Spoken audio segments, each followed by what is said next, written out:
말씀 전하겠습니다. 오늘 마가복음 39번째 자신의 전부를 드린 사람들이라는 제목으로 말씀을 나누겠습니다. 지난주 설교를 기억하시는지 모르겠지만 설교의 적용을 말씀드리면서 기독교에 들어오는 세 가지 문이 있다고 말씀을 드렸습니다. 그런데 또 말씀을 드리기를 그 문들을 열고 들어왔다고 해서 모두 다 끝난 것은 아니라고 말씀을 드렸어요. 그래서 내 삶의 중심축이 흔들리는 그 경험이 내게 이루어지지 않으면, 넘겨주시면 두 가지 요소라고 했습니다. 죄인으로서의 진짜 자각이 있어야 하고요. 그리고 이 추악한 죄인을 용서하시는 그 놀라운 은혜와 사랑을 실제로 경험하게 될 때 우리가 거듭나게 된다고 말씀을 드렸습니다. 그래서 그 예로 바울의 이야기를 드렸고 또 한 드라마의 이야기를 제가 드렸지요. 제가 가끔 인용하는 주님은 나의 최고봉이라는 묵상집을 이번 주에 읽는데 이와 같은 구절이 있어서 가져와 봤습니다. 제가 읽어보면, 단지 마음이 변해 결심을 한 상태는 아직 거듭난 상태가 아닙니다. 이 부분이 오늘날 우리의 가르침에서 무시되는 요소입니다. 사람이 거듭나는 것은 자신이 결단했기 때문이 아니라 전능하신 하나님께로부터 뭔가를 선물로 받았기 때문입니다.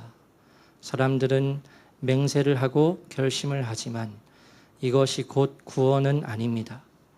구원이란 우리가 어떤 곳까지 이끌려 그곳에서 주 예수 그리스도의 권세로 인해 하나님께로부터 죄사함 받는 것입니다. 그래서 방금 읽은 내용 중에 마지막 부분을 보면요, 구원이란 우리가 어떤 곳까지 이끌려 그곳에서 하나님께로부터 죄사함 받는 것이다 라고 정의하고 있는데요, 이것이 곧 지난주에 나누었던 우리가 정말 죄인인 것을 자각하게 되고 우리의 죄를 용서해 주시는 그 놀라운 은혜와 사랑을 실제적으로 경험하는 것을 말합니다. 그래서 이 일이 이루어지기까지 우리는 계속해서 하나님을 향하여 갈망하는 마음을 가져야 해요. 그리고 결코 하나님께서는 갈망하는 마음을 가진 우리를 혼자 내버려 두지 않으실 것입니다. 결국은 찾아오셔서 결국은 우리가 진정한 구원에 이를 수 있도록 반드시 역사하실 것입니다. 그래서 그와 같은 말씀을 지난주에 나누었고요. 오늘 본문 말씀을 함께 나누려 합니다. 예수님께서 계속해서 성전에서 계시는데요, 백성들을 가르치시는 장면이 나옵니다. 당시 백성들을 하나님의 율법으로 가르쳤던 역할을 맡았던 이들이 있었는데 그들은 서기관들이었습니다. 그런데 갈릴리에서부터 온 이 예수님이 말씀을 가르칠 자격은 없어요. 공식적인 직함도 없고요. 그러나 이 백성들이 예수님의 그 말씀의 가르침을 들었던 이유는 우리가 잘 알지요. 종려 주일에 그 예루살렘 성읍의 백성들이 예수님을 메시아로 여기고 종려나무 가지를 흔들면서 그렇게 환영을 했습니다.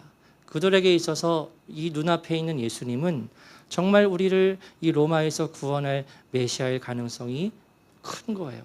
그래서 이 예수님 말씀에 더욱 귀를 기울였을 겁니다.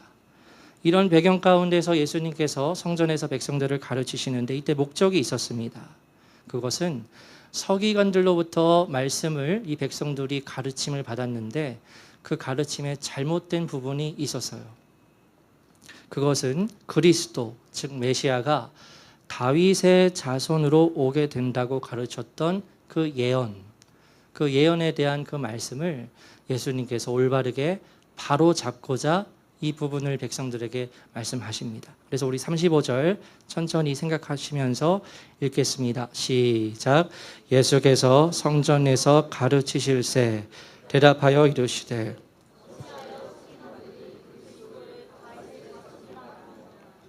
아멘. 이 말씀을 보면요, 서기관들이 그리스도를 다윗의 자손이라 가르쳤다는 겁니다. 그런데 여러분, 이 말은 맞는 말이죠. 그리스도는 곧 메시아 예수님이십니다.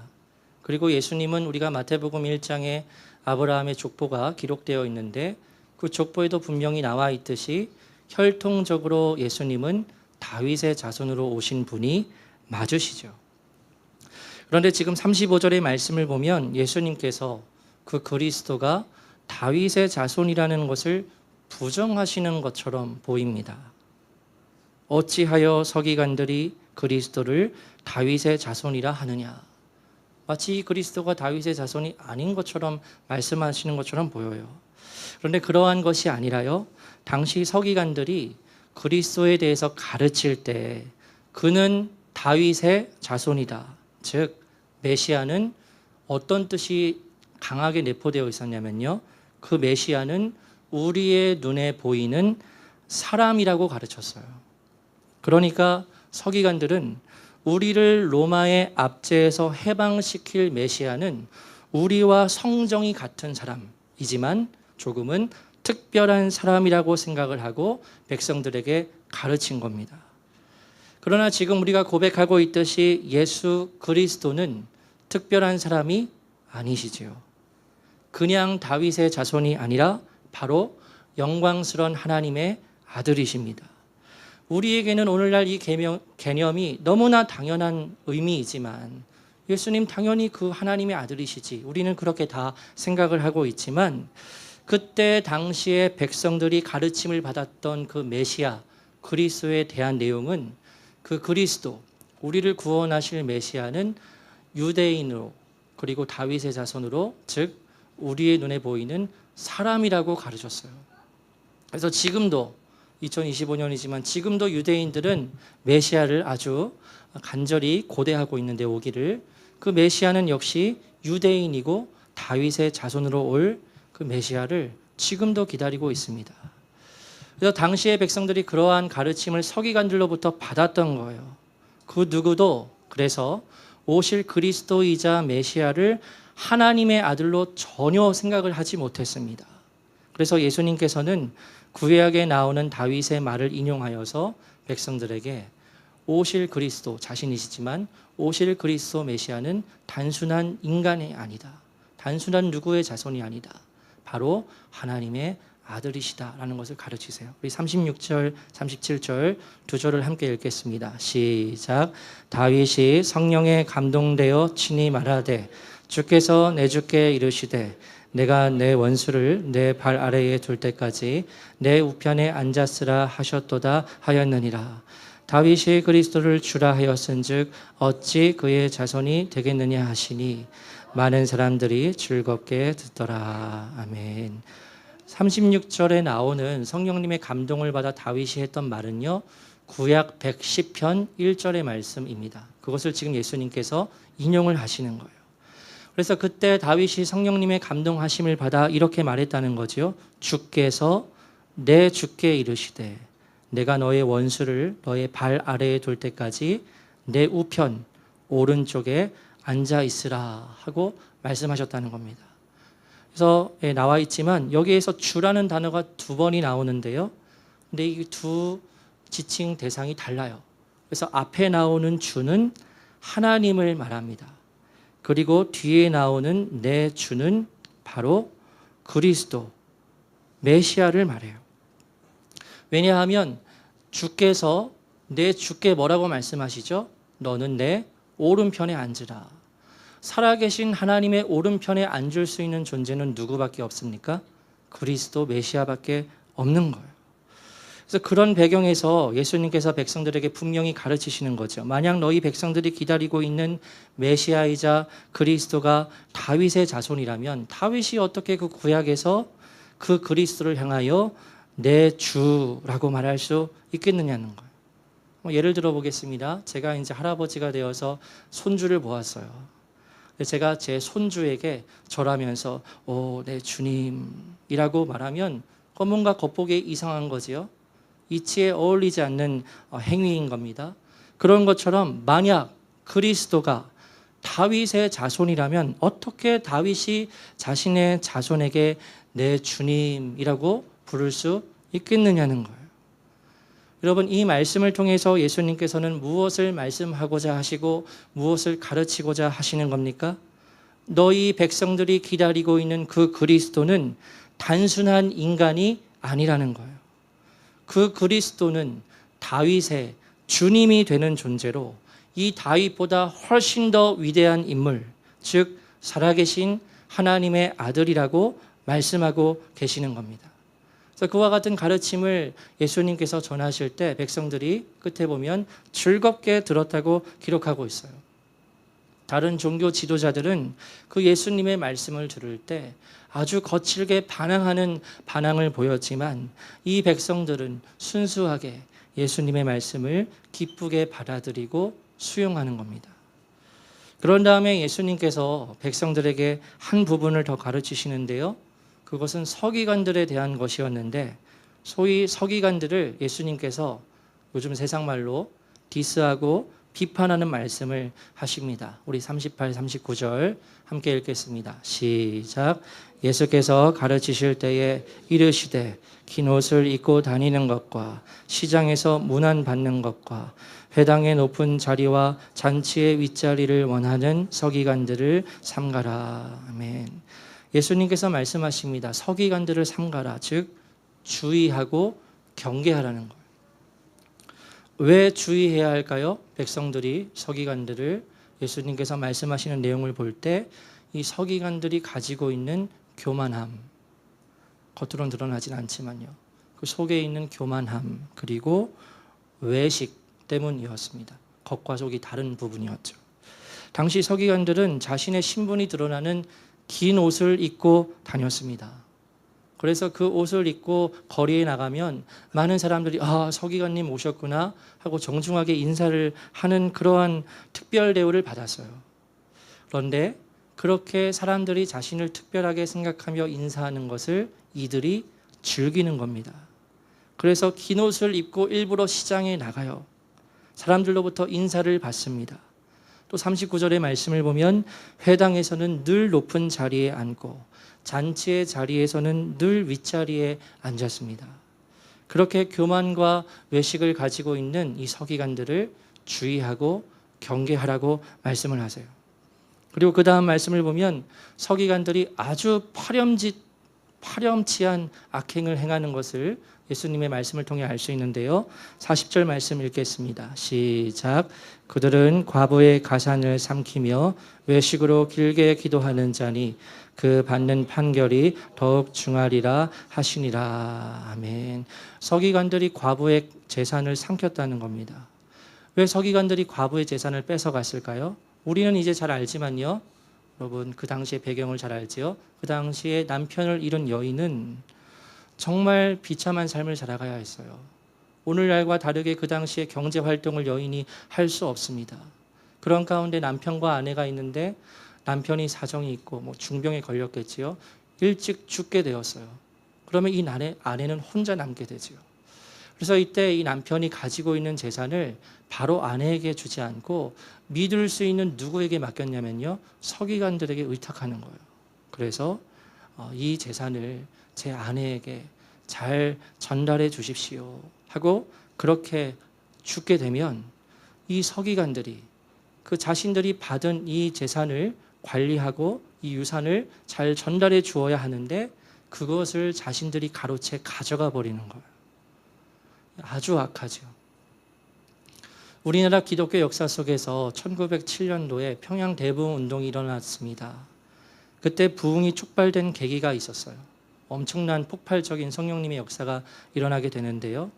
그 계기가 딱 있었습니다. 그 계기가 뭐냐면 당시 장대현 교회의 장로였던 길선주 장로가 자신만 알고 있는 그 부끄럽고 추악한 죄를 모든 성도들 앞에서 고백할 때 모든 이들이 깜짝 놀라고 그 고백에 도전을 받아서 자신들의 죄를 앞다투어 고백하는 회개가 터지기 시작했어요. 그때 길선주 장로가 고백했던 자신의 죄는 무엇이었느냐? 자신의 친한 친구가 먼저 세상을 떠나게 되었습니다. 그래서 이 믿을 수 있는 친구인 길선주 장로에게 유산을 맡겼어요. 자신의 아내가 세상 물정을 잘 모르니까 친구인 당신에게 나의 유산을 맡긴다. 이후에 아내에게 잘 전달 좀 해주라 하는 마지막 부탁을 하고 숨을 거두었습니다.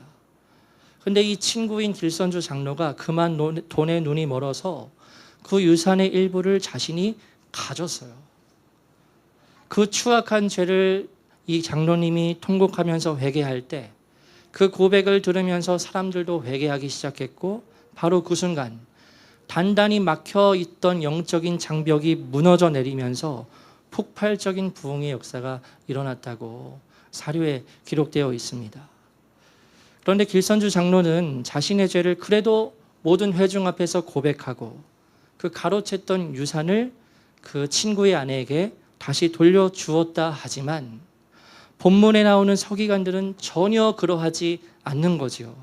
회개는커녕 남편을 잃은 과부가 앞으로 가난하고 비참한 삶을 살아갈 텐데도 전혀 신경 쓰지 않고 그런 재산을 가로채는 악행을 벌였으니 얼마나 악한 자들입니까?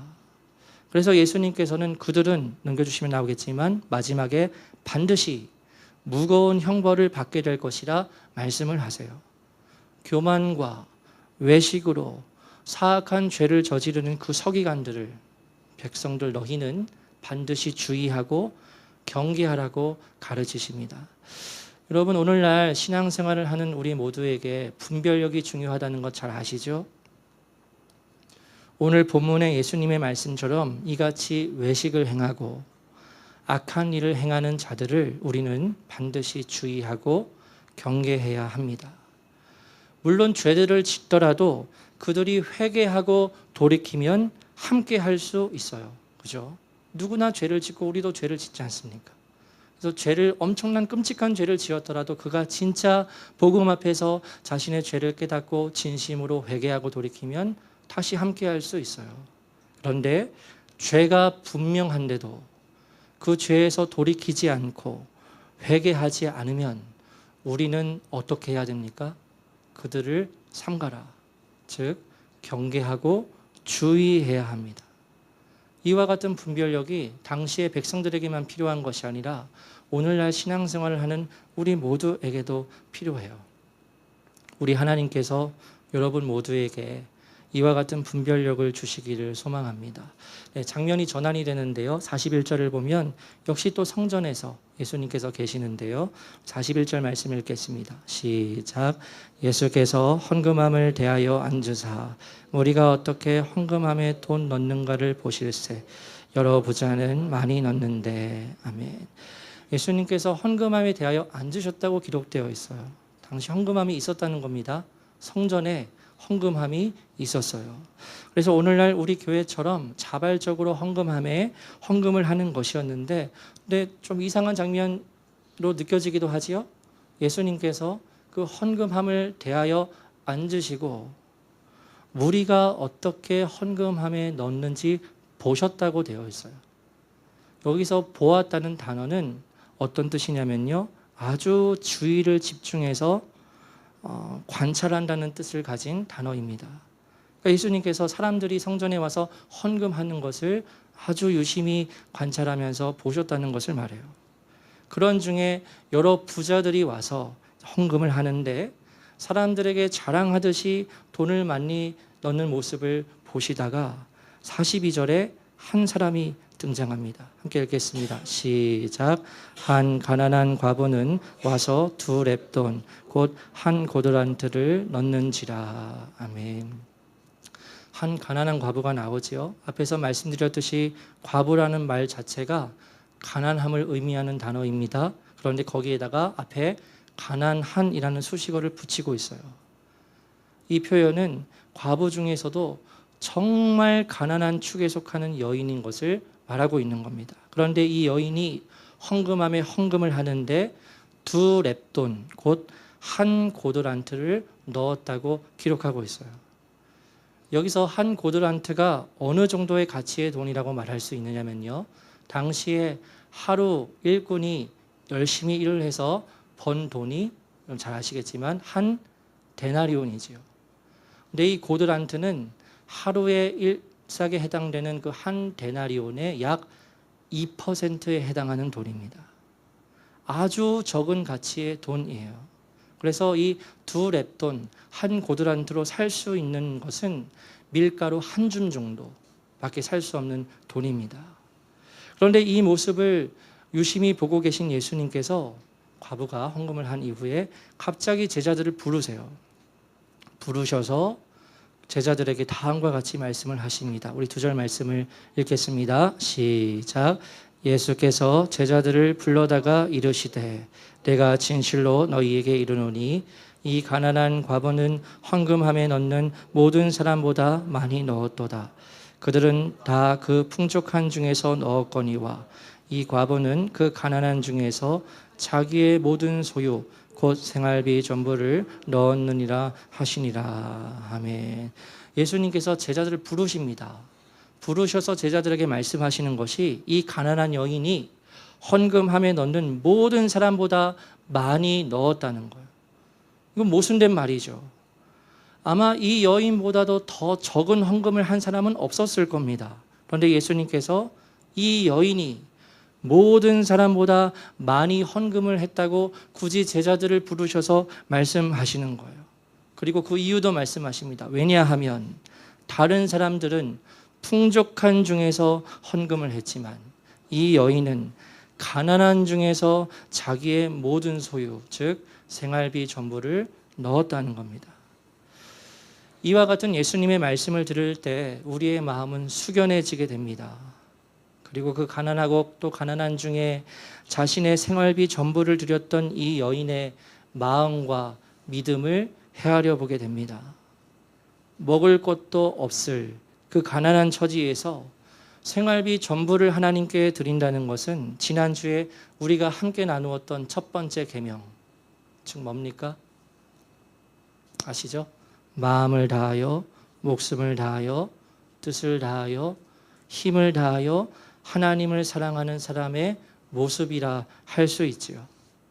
자신의 모든 것을 다해서 하나님을 사랑하는 그 실제의 예가 바로 누굽니까? 이 여인인 거예요. 그래서 예수님께서 제자를 부르십니다. 그리고 말씀하시죠. 이 여인이 넣은 것을 보아라. 말씀하세요. 그러면 우리가 생각을 해보는 겁니다. 이 여인은 도대체 무엇 때문에 자신의 생활비 전부를 하나님께 드린 걸까요? 여러분, 그때 그 여인과 오늘날 우리는 형편이 다릅니다. 어떻게 형편이 다릅니까? 먼저 이 여인은 오늘날 우리와 다르게 구원의 은혜를 직접적으로 누리지 못한 여인입니다. 무슨 말이죠? 이때는 십자가의 복음도 없어요. 이때는 거듭남이 무엇인지도 사람들이 알지 못했을 때였습니다. 그러나 분명한 것은 이 여인에게 있어서 그 살아계신 하나님은 어떤 분입니까? 나의 모든 생활비를 다 드려도 아깝지 않을 가치의 분이셨어요. 왜냐하면 이 여인에게 있어서 하나님은 나의 왕이시고, 그리고 나는 하나님의 백성이고, 그리고 비록 지금 내 삶은 가난하지만 그 하나님께서 내 삶에 함께 하시고 인도해 주신다는 그 뜨거운 감격과 감사가 이 여인에게 있었습니다.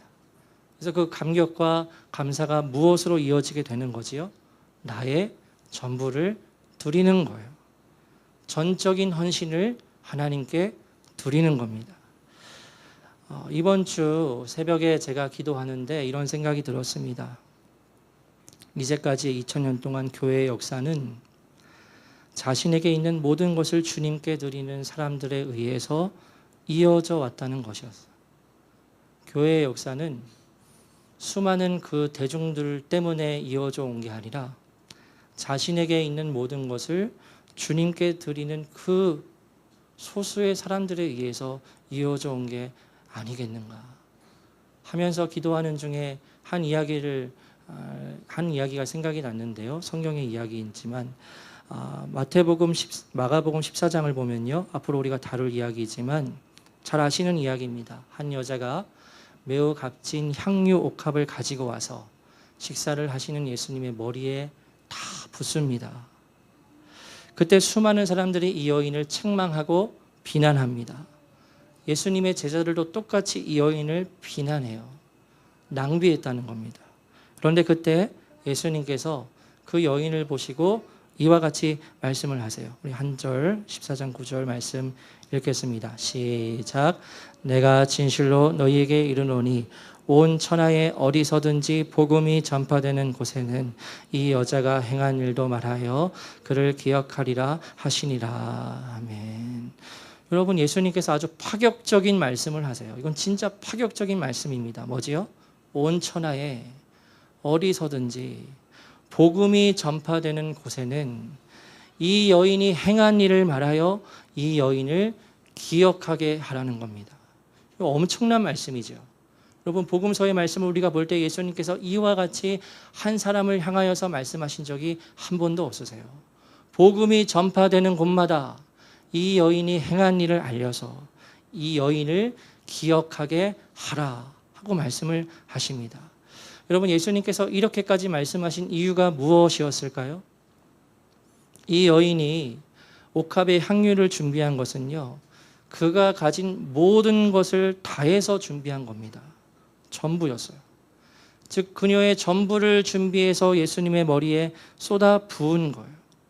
그렇기에 예수님께서는 앞으로 이 복음이 전파되어서 그리고 누구든지 복음을 정말 믿게 되면 이 여인과 같이 자신의 모든 것을 드릴 수 있는 자가 될 수 있으며 그러한 헌신을 하나님께서 기뻐 받으신다는 것을 가르치고자 하셨던 거죠. 그래서 여러분, 교회의 역사는 자신에게 있어서 모든 것을 주님께 드리는 사람들에 의해서 이어져 오는 것이라 할 수 있어요. 자신의 재정, 자신의 시간, 그리고 심지어 나의 생명까지 하나님께 다 드렸던 그 소수의 사람들에 의해서 교회가 이제까지 생명을 지킬 수 있었습니다. 그리고 이 모습을 오늘 본문에 등장하는 한 여인을 통해서 확인할 수 있는 거죠. 오늘 설교를 준비하면서 저희 교회에 대해서 다시 돌아보게 되었습니다. 기도처에서 함께 했을 때부터 벌써 만 3년이라는 시간이 흘렀습니다. 사진도 준비했는데요. 3년 전에 이제 그때는 1월 첫 주에 저희 가정이 특송했던 사진인데 그때 성준이 기억나신지 모르겠는데 너무 사람들이 많으니까 뒤에 숨어가지고 이렇게 했던 기억이 아직도 납니다. 그때 1년 동안 그 기흥구청에서 함께 예배를 드리다가 이제 그 예배 조서를 옮겨야 되는 상황이 되었을 때 그때 이제 추수감사절이었습니다. 그 추수감사절 전에 제가 광고를 드렸어요. 이 추수감사절에 헌금을 드리는 것을 예배당 이전을 위한 헌금으로 사용을 하겠습니다 하고 광고를 드렸었는데 그때 많은 분들이 어려운 형편 가운데 헌금을 해주신 것을 기억하고 있습니다. 그때 교회가 가지고 있었던 재정은요, 예배 초소를 옮기고 또 인테리어 공사 비용을 감당하기에는 정말 터무니없이 부족한 재정이었습니다.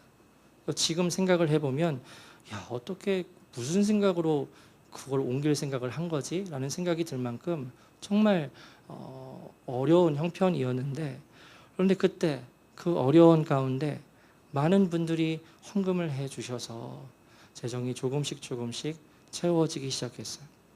한 번은 이제 새로운 예배 초소를 계약하고 지금 이곳이죠. 인테리어 공사를 하는 중에 교회 재정이 모두 다 바닥이 난 적이 있었습니다. 그래서 그때 재정을 맡으신 집사님이 너무 걱정을 하시는 거예요. 그래서 그때 제가 집사님 너무 걱정하지 마시라고 말씀을 드렸어요. 믿는 구석이 있었거든요. 그래서 그달에 교회에서 주시는 사례비 전액을 다시 헌금으로 내서 인테리어 비용을 충당한 적도 있었습니다. 그렇게 우리 모두의 헌신을 통해서 이 예배당에 오게 되었고 그 이후로도 계속되는 섬김과 헌신을 통해서 지금 이 자리에까지 오게 된 것을 우리가 함께 고백할 수 있죠. 여러분, 우리 교회의 짧은 그 3년의 역사를 통해서도요, 하나님을 향한 헌신과 섬김이 있었기 때문에 이렇게까지 역사가 이어져 올 수 있었습니다.